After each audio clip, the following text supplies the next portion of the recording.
In this PowerPoint, we're going to take a look at the second part of Chapter 3, which has to do with chart design and sparklines. So the first thing we're going to take a look at is the Chart Tools Design tab. Here in the Chart Tools Design tab, it contains the chart styles and data. So this is where it allows you to apply a different style or a color scheme to a chart that you have already created or manipulate the data that's used to build your chart. You can also click on the chart styles and filters to the right of the chart here, right? When you click on the chart, these three icons appear, and this is chart styles in the middle and then the filter at the bottom. So you can also click on these if you don't want to go to the ribbon and go to chart styles and data. They both do the same. Now the second thing that we'll look at in this PowerPoint is what are sparklines for? Okay, so what are sparklines? This is for when you want to insert small visual chart-like images within your worksheet cell to illustrate smaller data series rather than the whole picture, so the big large chart to show several data points. So you can create small chart-like images really close to where the individual data points are in your data table. Okay, but first let's take a look at applying a chart style and modifying colors. So a chart style is really a collection of formatting that controls the color of the chart area, plot area, and data series. So styles such as flat, 3D, beveled, can also affect the look of the data series. So the styles in the chart styles gallery that you get really reflects what's available for the currently selected chart. The example shown here in your textbook is the pie chart. So the styles really depend on, what kind of chart you have going on there. Okay.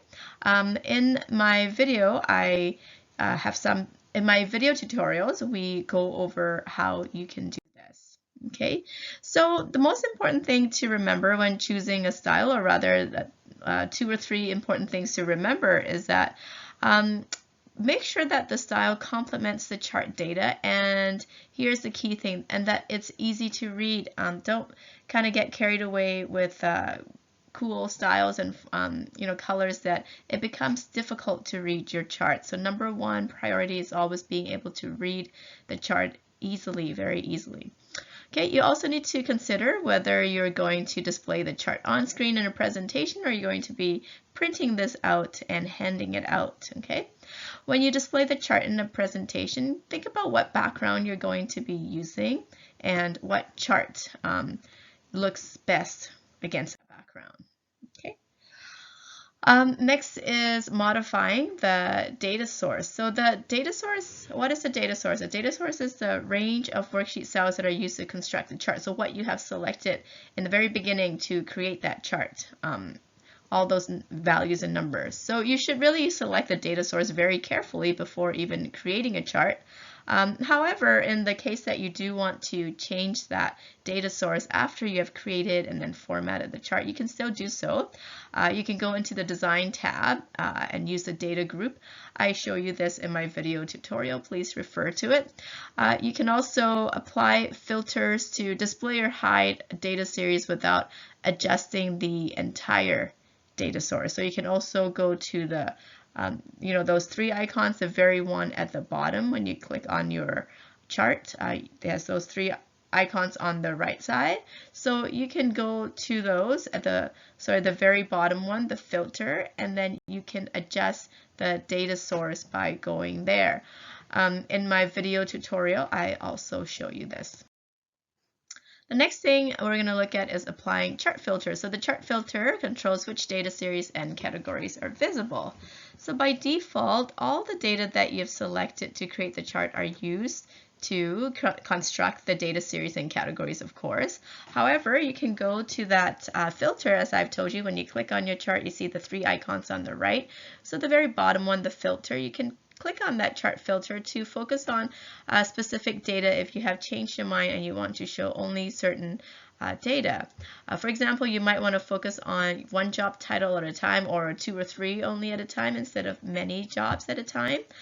You can select the data in the data group on the design tab. So if you don't want to do this in that little, clicking on that little filter icon on the right hand side of your chart, when you click on it, you can also go to the ribbon if you'd rather do that. Go to the ribbon and then select data in the data group on the design tab. Again, my video tutorial shows you how to do that. All right, next is to switch rows and column data.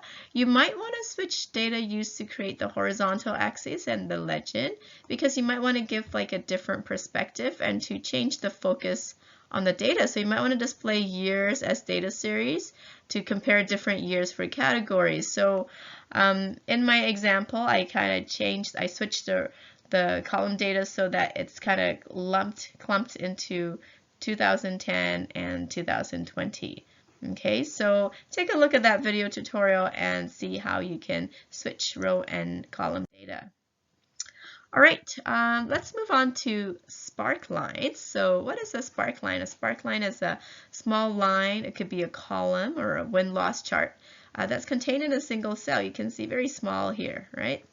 The purpose of a sparkline is to present in a very concise visual illustration of that data. Right away you can see, okay, well, this is the trend here, right, as it dips down and then it goes up.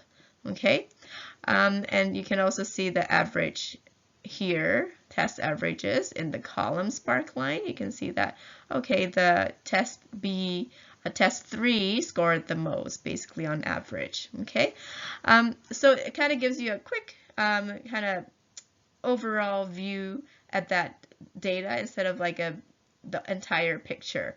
Okay, so this could be very handy to kind of illustrate a quick point. So unlike a regular chart, a sparkline doesn't include any of the chart labels like titles, axis labels, axis titles, legends, or data labels, anything like that. It's just a quick little illustration or a quick little graph that shows you what this data next to it means. Okay.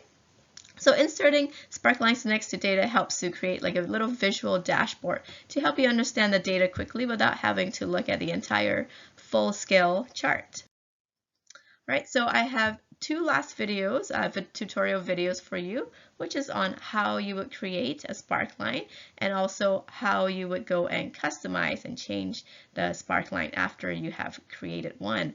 So after you have finished this PowerPoint and also watched the tutorial videos and also read your textbook, you're now ready to work on the third exercise for Chapter 3. Okay, so this would be Class 4 Activity 1, but it is the third exercise in your textbook for Chapter 3. Once you're done that exercise, please submit it, and then you're ready to work on your quiz. Okay.